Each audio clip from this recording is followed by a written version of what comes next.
COBOL happened because of a suggestion made by Russell McNeil, who worked for the Department of Education at the time, and who was a Waterford sports icon, played basketball at St. FX, and was a member of the famous New Waterford Strands.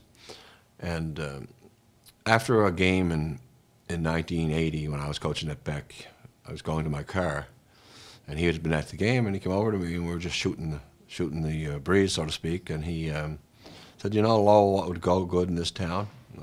He said, "I think we should be trying to host some kind of a national basketball tournament." So we shot that around for a while. It probably became a 45-minute conversation in the parking lot. And I'd say a couple of days later, I went in to visit Dr. Bryden McDonald, who was the principal, and I'd only been at Beck for about a year coaching, because previously I was at UCCB at the time. And Bryden was all over that from the beginning. He knew, he was such a visionary. He knew that this could be something big for the community. He knew he had probably a lot of community support, and he probably felt that the school and the community was ready for something like that. So he took that concept to another level.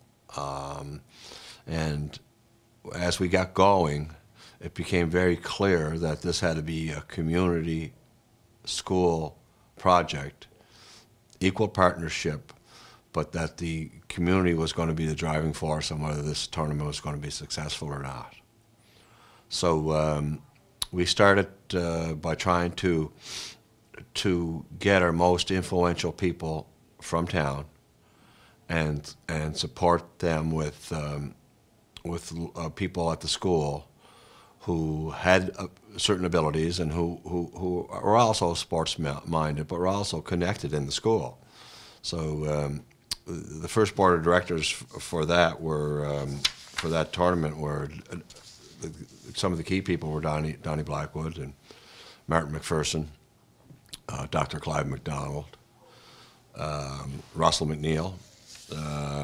Russell Welton was involved in that. My mother, Anna Cormier. Edna Turnbull was the secretary. Don Shee was involved. Eileen Nemus was involved. Bill McQueen was from Sydney. He came in to run our canteen for us.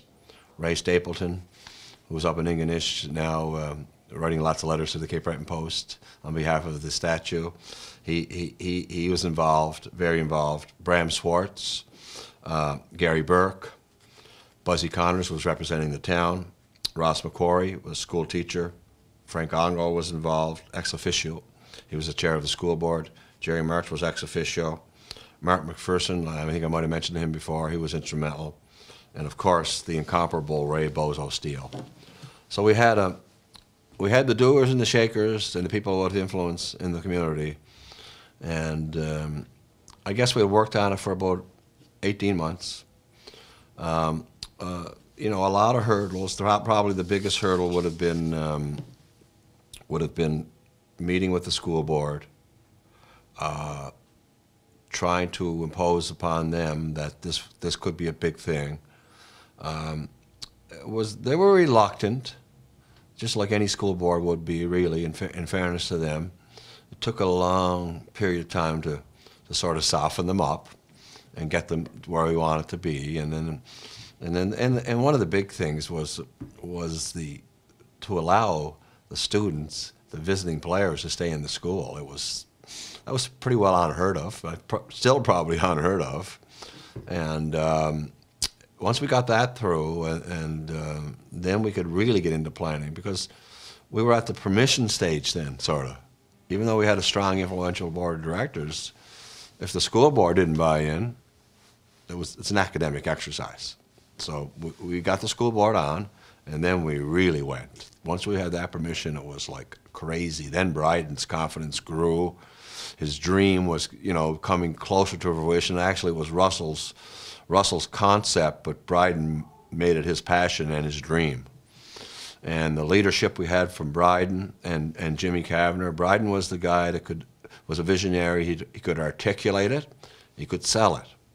Jimmy was the guy who was very bright, but was an organizer and a logistics person, so a perfect combination. And really, as the tournament grew, and after the loss of Bryden, who passed away 6 or 7 years into the tournament stayed alive because of Jimmy's strong foundation and organization. But going back to when we started, it was the idea of Cole Ball from Russell's perspective, or maybe not even Russell's perspective, maybe once we got together, it was to emphasize the history between coal mining and basketball.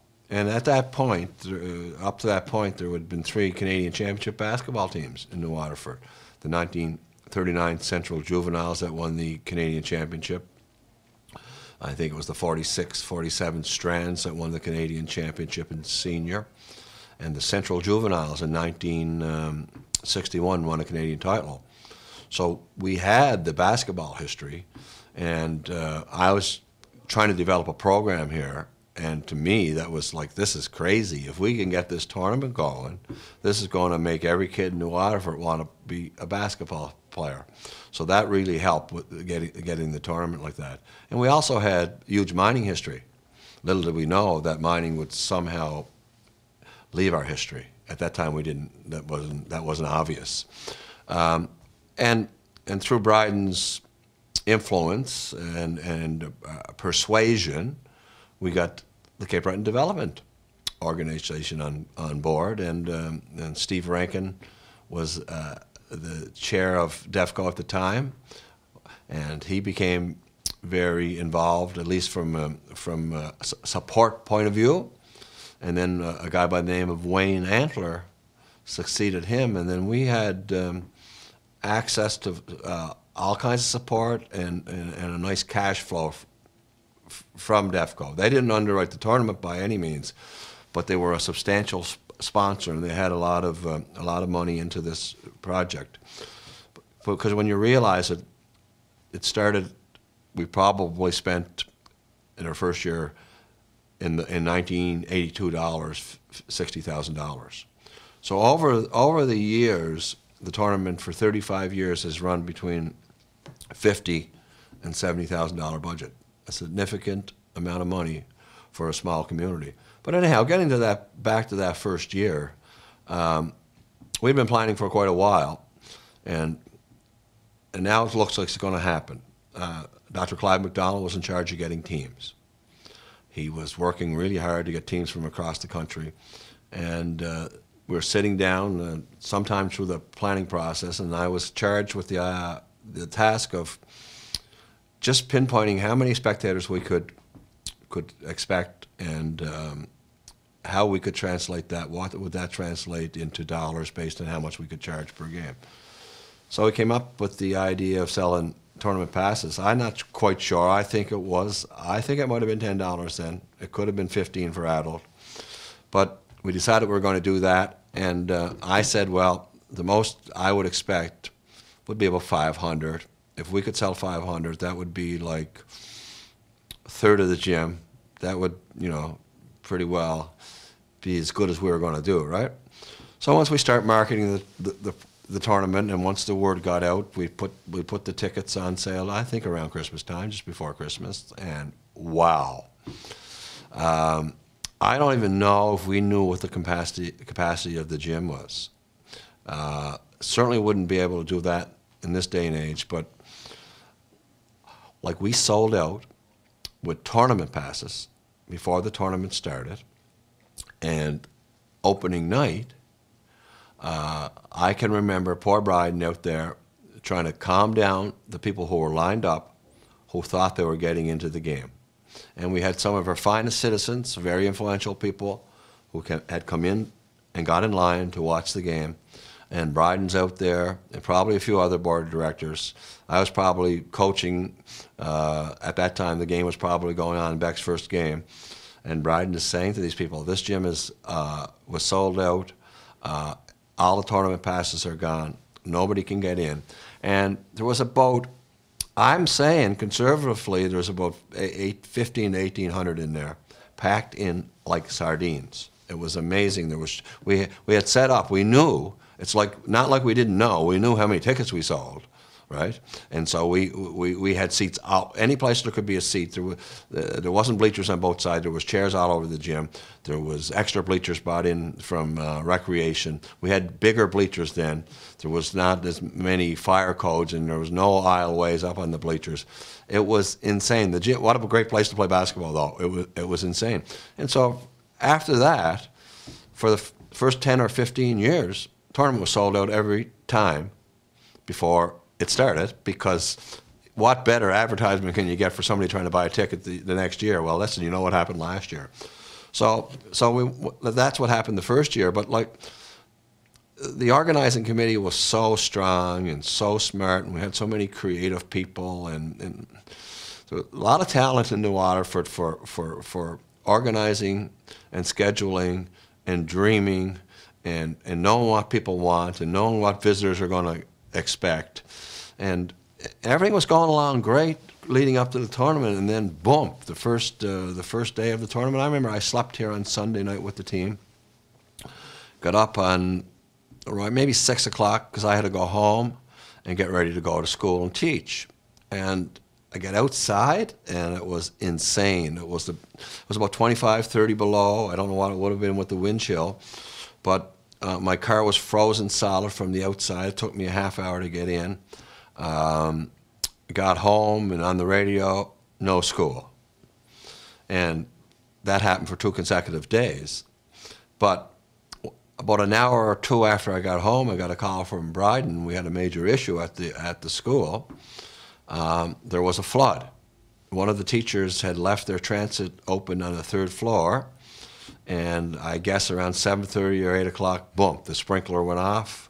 There was water pouring down from floor to floor to floor. It was getting in, not the whole floor, mind you, wherever it found its path, it went down, down, down, and so it was into the whole administration area was flooded. No, the school was flooding. So they had to deal with that and house 150 kids and get ready for a tournament where the whole town was almost virtually the whole town was ascending on. I think the first game was probably 12 o'clock. And they did a remarkable job. In the end, Beck was closed for 3 days because of the water damage and everything.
the enthusiasm for Caldwell is not waning. It's New Waterford's Winter Carnival. It brings the best out of New Waterford. It's a chance for New Waterford to show its hospitality.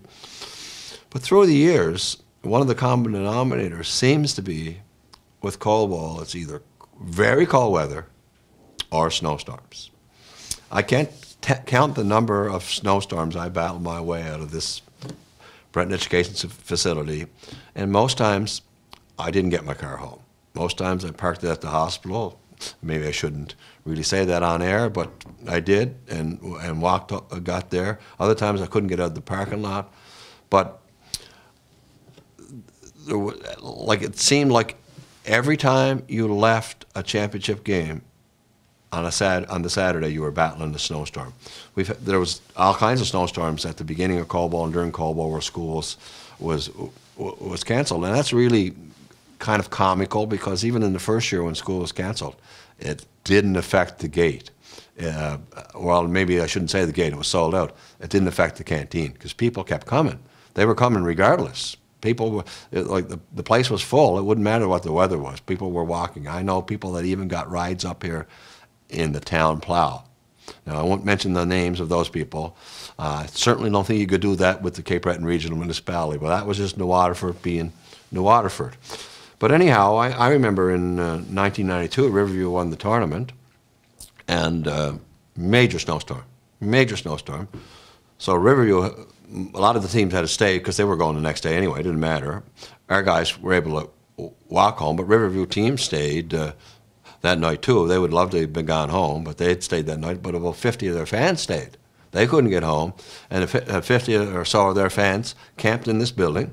And our guys, I don't know who the point people on the tournament were there. It certainly wasn't me, but our guys were feeding them and providing blankets for them and couches and chairs and any place and feeding them. So they got well treated there. The big thing was to establish yourself as a national tournament. So there's a couple of ways you can do that. One is you could make sure that everybody that came really enjoyed themselves and looked at it as a quality tournament and went on and spread the word of mouth. So that was huge. But we also got major media coverage, and we tried to step up on the education front so the students, we knew very early in the game that the students would at some point in time have trouble getting out of school for a week. A week's a long time to be getting out of school, so we developed a curriculum, and we started testing, and we offered tours, and we made it really educational.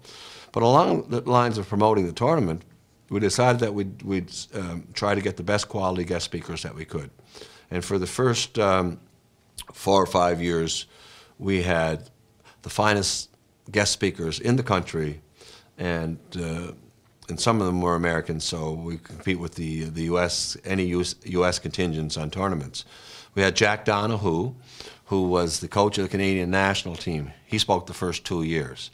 He spoke the first year, and he's the guy that coached Kareem Abdul-Jabbar, who was formerly Lou Alcindor at Power Memorial High School in the Bronx. I think it was the Bronx, New York. Now, or could have been Brooklyn. I'm not sure. But anyhow, Kareem Abdul-Jabbar would be in the top 5 best basketball players of all time.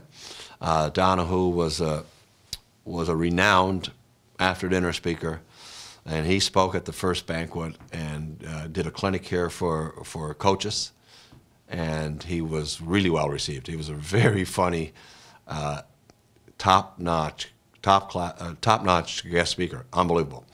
So he and I became kind of friendly, and he put the R in. He said, you know, Lowell, my son's playing basketball in Ottawa. I said, oh yeah, got a good team? Oh yeah. He said, I said, well listen, if you come back to guest speak next year, we'll get your son back. So here we go. We got the Earl of March in the next year.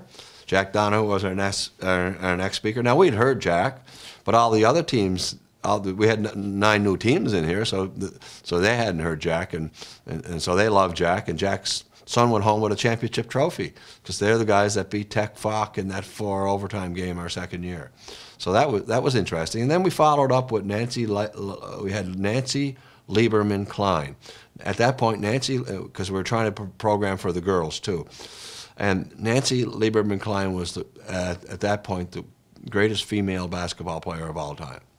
And we also had Calvin Murphy that same year, and he was a member of the Houston Rockets, a famous NBA player, and he probably was the most enjoyed guest speaker that we ever had. We had Dave DeBuscher a couple of years later.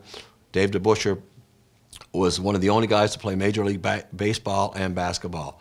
He's a Hall of Famer with the New York Knicks. And then we topped it off. We went one year without getting a guest speaker, and I think it was 87.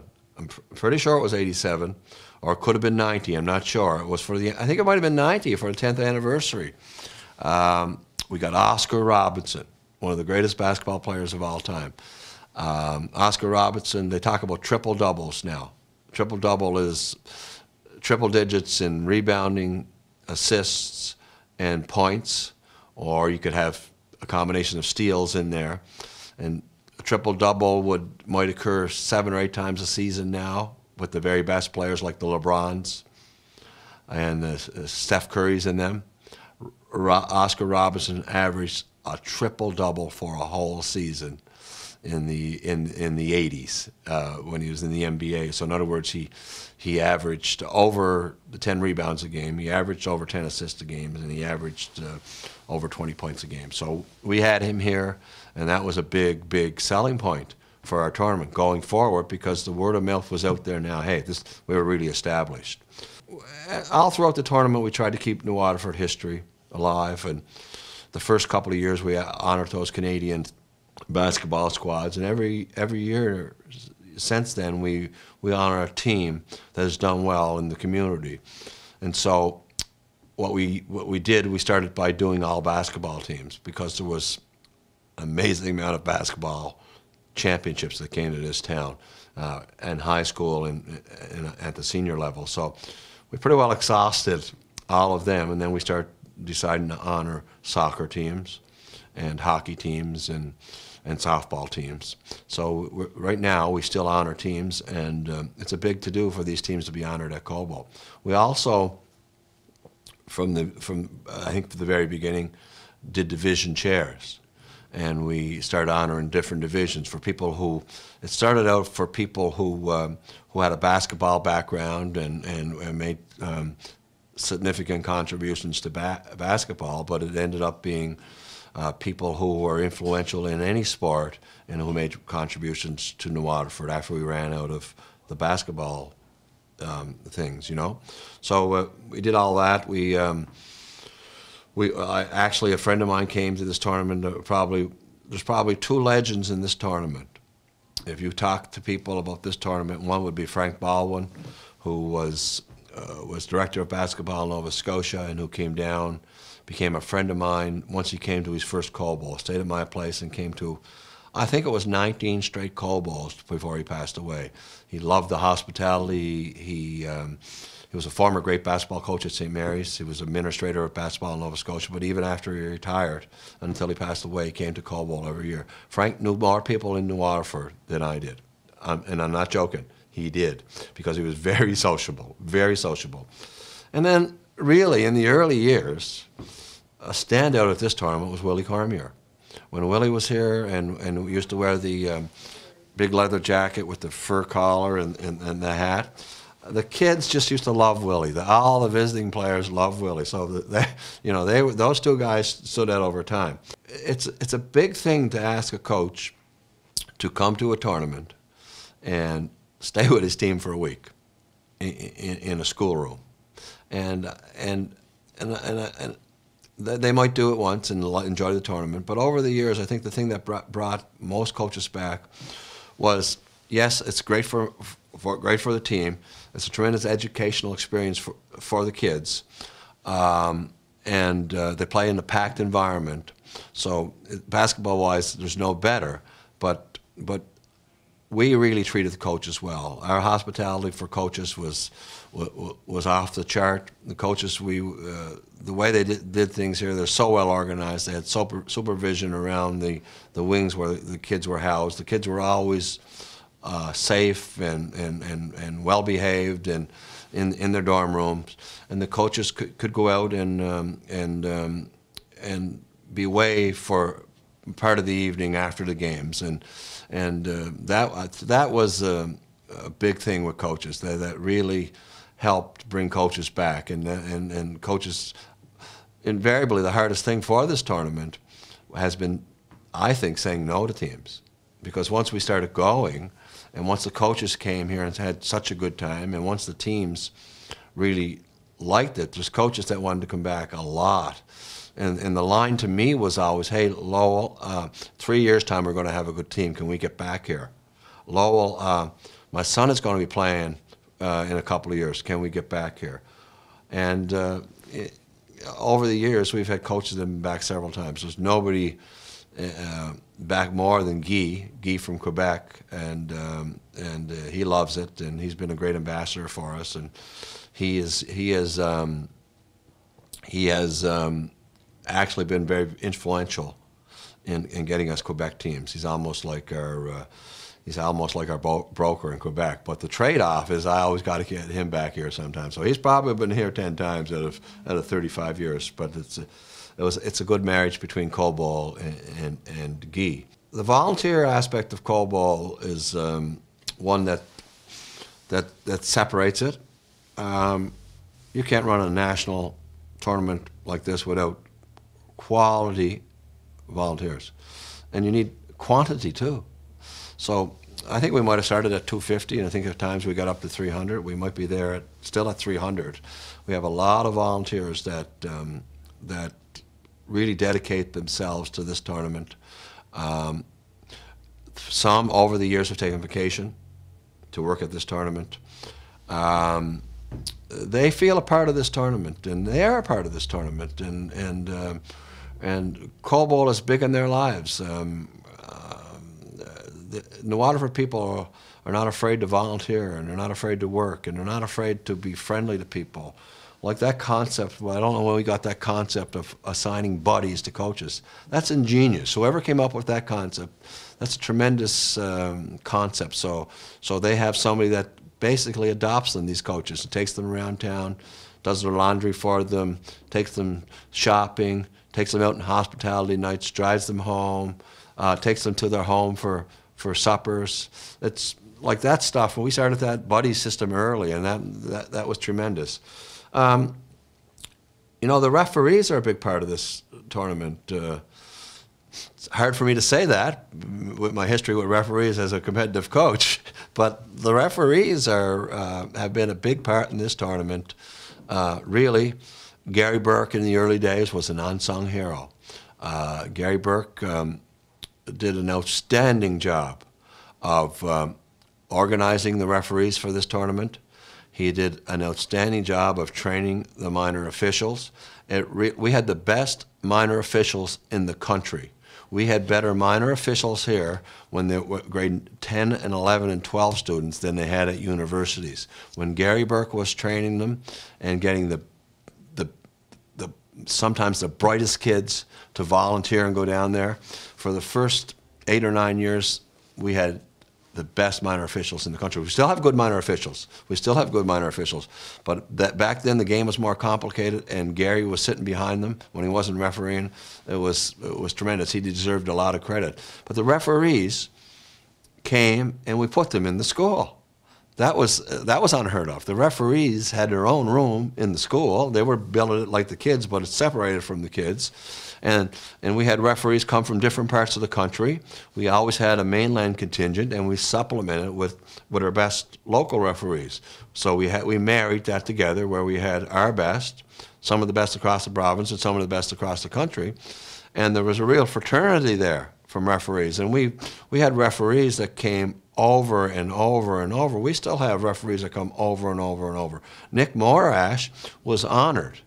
Nick Morash was honored as a division chair for Colbo for his dedication to this tournament. He's a Halifax resident, and he's come and refereed here. I can't tell you how many times he's been refereeing here. It would have to be approaching 25.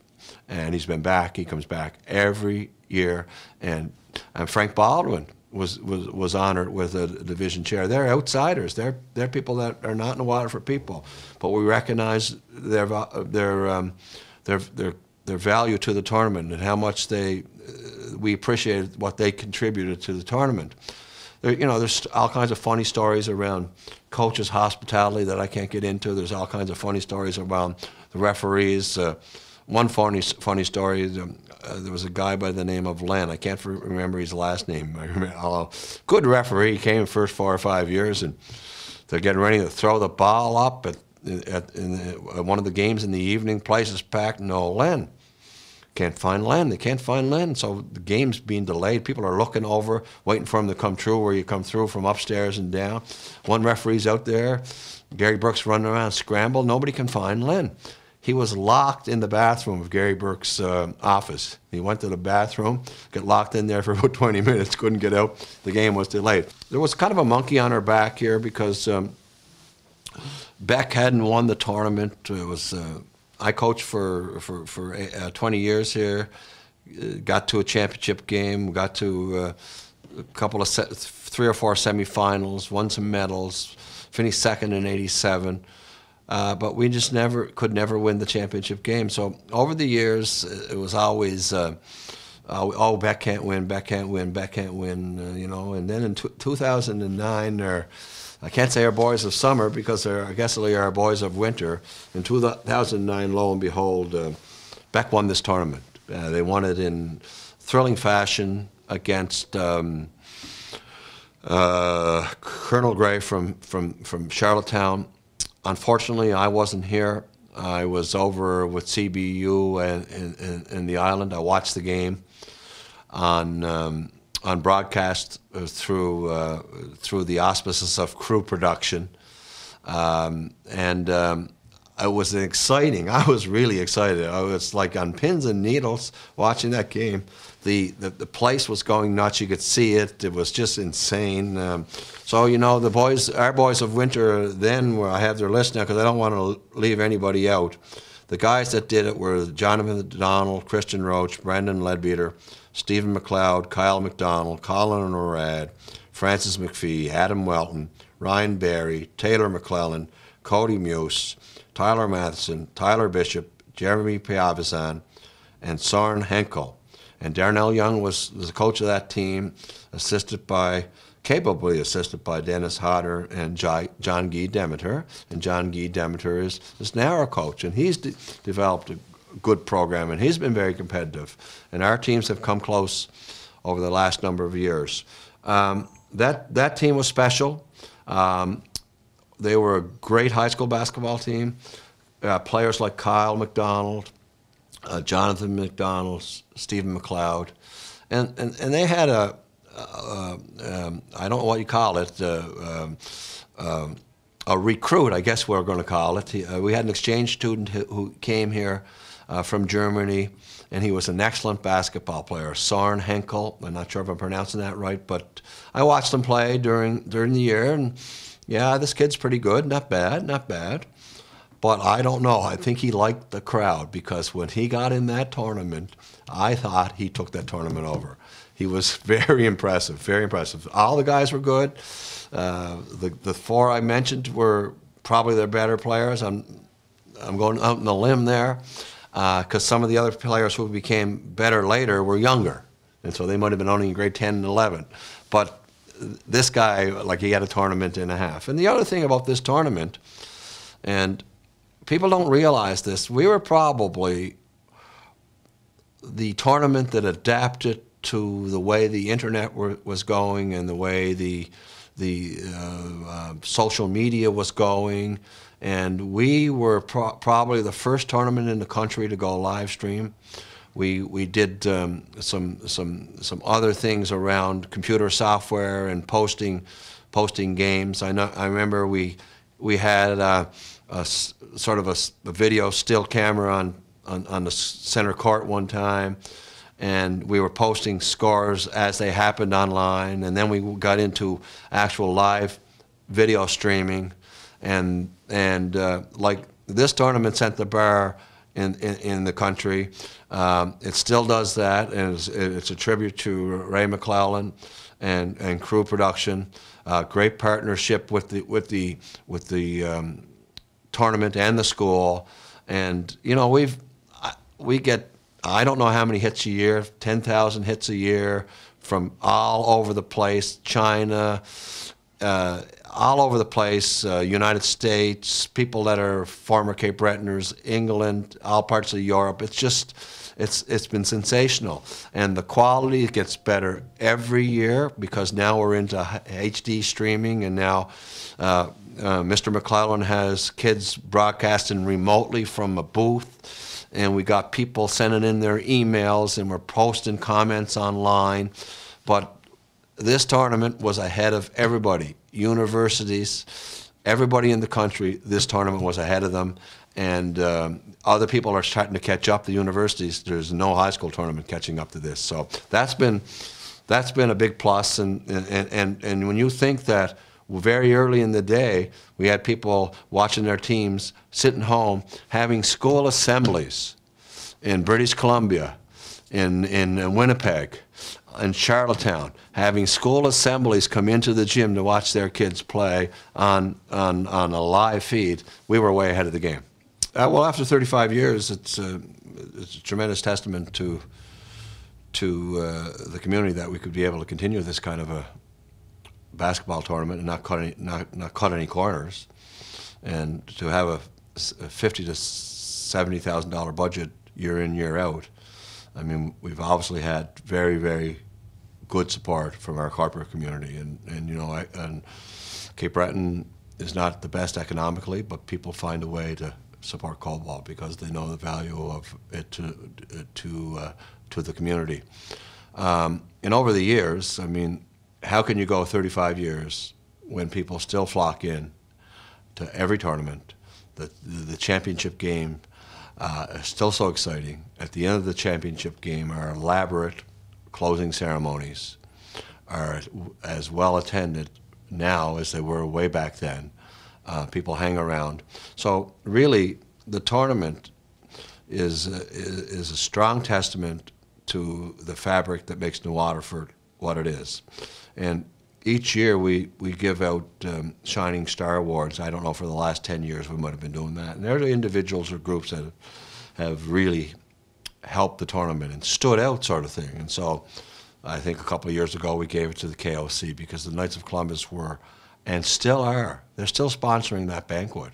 So they sponsor a banquet for about 220 people every year, and the meal is delicious, and they have it decorated so nice so the teams can appreciate that their banners are hung and their team colors are there, and it's the volunteers at the KOC serve the meal, they cook the meal, and they do that free of charge. That's a big commitment. So they won a Shining Star Award a few years back, and Crew Productions won it last year because of all the thing I alluded to earlier, all the things they've done for us on streaming the games, and all our technical issues are always looked after promptly and with expertise.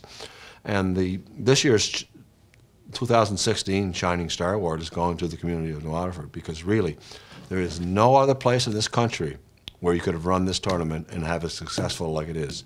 There's no other place in Cape Breton.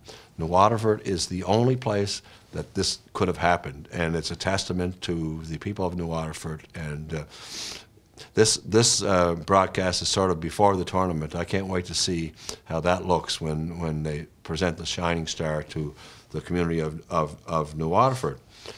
An interesting thing, New Waterford, when you mention the name New Waterford and you're anywhere around, like I've been in places even in the US and other parts of Canada, and somebody'd say, where are you from? I said, New Waterford. Oh, you must know about Cobalt. And then I'd give a little chuckle. I said, yeah, sort of involved. He said, well, my son played there. My grandson played there. And so it goes like that. I've heard of somebody was in the West Edmonton Mall, and they were talking in the booth, and some shop or something, and somebody picked up their accent and came over and asked, where are you from? No, Cape Breton, Nova Scotia, Cape Breton. Do you know where New Waterford is? Yes, and so sure enough, that was a contact of somebody who either had somebody come to Colbo or came to Colbo themselves. Over the years, we really had a lot of positive comments, and I think some of these comments pretty well are a testament to Colbo, and some to anybody that really doesn't know what Colbo is. They sort of put it in perspective of just what people think about Colbo. And I'm going to read a couple of them. I have to put my very expensive eyeglasses on, and I'm going to read a few comments. This is from Coach Bruce Black from Frontenac Secondary School in Kingston. Words just can't describe it. I can think of nothing to compare with the experience anywhere. It's the biggest treat you can give a kid, basketball-wise, hospitality-wise, and organizational-wise. There's just nothing like it. It just doesn't get any better. We were treated like kings. The people were great. The hospitality was great. It's a lot more than winning some basketball games. I'd go every year. And the next one is from Jeff Chartron from Sturgeon Creek. He's the coach from Winnipeg, Manitoba. It's the best tournament I've ever been to. The kids were blurry-eyed after the trip. There really is a down-home flavor to the whole thing. It's great. And this one is from parents, Stan and Connie Taylor from Kingston, Ontario. Our son returned home Sunday night from a week that will be the highlight of his secondary school years. Jonathan has recounted story after story of his wonderful experience at New Waterford.